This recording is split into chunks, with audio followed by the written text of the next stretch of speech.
కేరింత నాకు కేరింత వైబ్ వచ్చేసింది భయ్య. అసలు ఈ పాట ఎందుకు పాడాను, అసలు ఆ వైబ్ ఎందుకు వచ్చిందో తెలవాలంటే ముందు మీకు ఒకటి తెలవాలి. సో హాయ్ గైస్, ఈరోజు థర్స్డే. మామూలుగా ఫ్రైడే రోజు ఎక్కువ సినిమాలు వస్తుంటుంది, అప్పుడప్పుడు థర్స్డే రోజు రిలీజ్ అవుతుంది. సో థర్స్డే రోజు ఒక సినిమా రిలీజ్ అవుతుంది భయ్య, అదే రోటీ కపడా రొమాన్స్.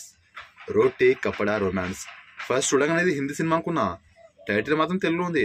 అదేంట్రా బాబు, హిందీ సినిమాని టైటిల్ మార్చాక తెలుగులోనే మళ్ళీ హిందీ టైటిల్ పెట్టిరంట అనుకున్నా, హిందీ మూవీ అనుకున్నా. తీరా ట్రైలర్ చూస్తే అప్పుడు అర్థమైంది ఈ హిందీ సినిమా కాదు తెలుగు సినిమా అని. సో ట్రైలర్ చూశాను భయ్య, కేరింత వైబ్ వచ్చేసింది. మంచి లవ్ స్టోరీ ఉంది, ఫ్రెండ్స్, కామెడీ, వాళ్ళకి మంచి love story. So comedy and మంచి లవ్ స్టోరీ, ఫ్రెండ్షిప్, ఈ మూడైతే ఉంటది. సో ట్రైలర్ అయితే నాకు మంచిగా అనిపించింది. కేరింత వైబ్ వచ్చేసింది నాకు. కాకపోతే కేరింతలో కిసి కసాకు ఉండదు. ఇందులో అయితే ఆల్రెడీ టైటిల్లోనే పెట్టిర్రు సినిమా ఎట్లా ఉంటది ఏంటనేది. సో ఈ రోటీ కపడా రొమాన్స్ సినిమాలో సాంగ్స్ అన్ని కూడా బాగున్నాయి భయ్య.